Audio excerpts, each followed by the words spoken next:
Solid ang pagkakascout ni Coach Tim Cone sa dalawang player ng Gilas. Actually, nakita natin yung kagabi kontra sa Dominican Republic. Sa mga hindi nakakalam, si Coach Tim Cone ngayon ang consultant pagdating sa depensa ng Gilas. Kaya kita naman natin kung gaano kaganda ang depensa ng team at talagang hindi natambakan ng Gilas.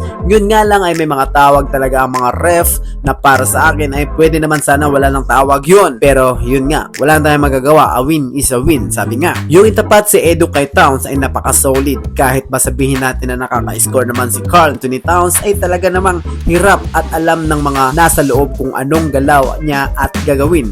Kaya naman talaga nahirapan si Edu kay Karl Anthony Towns dahil nakitaan din talaga ni Coach Tim Cone si Edu na siya lang ang makakatapat nito kay Karl Anthony Towns. Ito ang sinabi niya patungkol kay Edu. He's doing really well. He's been a revelation for us. Blocking shots and hitting shots. He's really going to solidify that 4 position which we lack since we don't have Justin Brownlee. At tama din ang sinabi niya tungkol kay Fajardo na kaya nitong makipagsabayan kahit sinong katapat niya.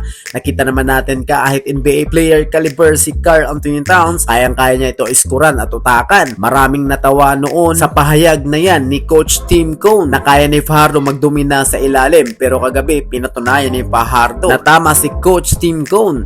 Ito ang sinabi niya tungkol kay Fajardo bago ang World Cup.